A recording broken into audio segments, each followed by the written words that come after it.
والله نعمة الحمد لله وشكر الله. شنو النعمة؟ النعمة لا شغل ولا مشغل قاعد وساكتين. والله نعمة هاي. جنابك شنو شغلك؟ شو صفنت ما تشتغل شنو؟ شغلك شنو؟ متقاعد. اي من هذا ضارب ركين.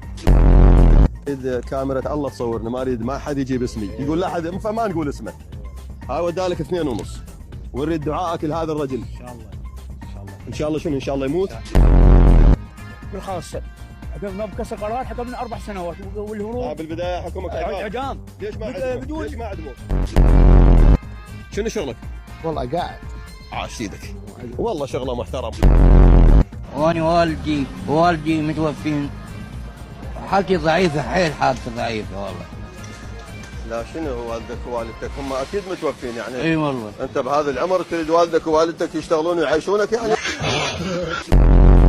دفعتها النجف تضحيات كبيره.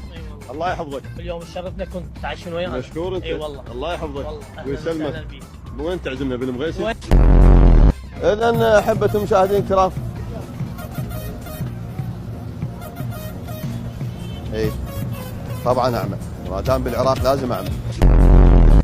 هو هذا شنو انت ضغط، ذاك فيه سكر، هذا شنو مقطوم اذنه، هذا شنو اعمى، هذا هو هذا. أنا بالجماعة المخصوصة داناتهم ليها راتب ما عندي. اتق بالله وعندي 8 طلاب مدارس. لا انت عندك اذن ثالثه، هن ذن 2 سالمات، وين المقصوصه ذا؟ اجوا طلعت تزوير اني شردي. لا هي عندك ما مقصوصه، هاي كامل. قال لي يقصونها شردي. تقول انا جماعه المقصوصه ذانهم يقصوهم وانا شردي شو اسوي؟ يعني انت ما لحقوا يقصون؟ اي ما لحقوا شردي. بس لا تضحكني، خلي احكي لي انا من اشوفك شويه. اي والله ما اقدر، ما أقدر. خلي شويه تروح الضحك. يلا حبيبي استاذ حبيبي، هاي مقاريد الله اللي يروحون للمستشفيات. يعني مثلا ابو الرنين يجي لهم شهرين يلا نروحكم السنه، اي يشهد الله بذلك. فاتمنى من جنابك رساله لوزاره الصحه انه خلي يحترمون بالمستشفيات اللي مدينه الصدر. عموما ابو عباس المحترم حبيب الغالي، يعني هو ابو عباس المحترم يسال وزير الصحه اذا مريض الدكتور يدي يشيك حالته خلال اسبوع 10 ايام المفروض يوقف على حالته لين راح يموت. شلون ابو الرنين يقول له تعال بعد شهرين؟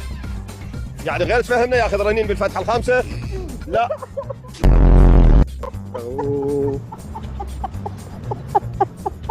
لا غير نسال وزير الصحه. ورحمه الله، شلون الصحه؟ وين رايح؟ على باب الله.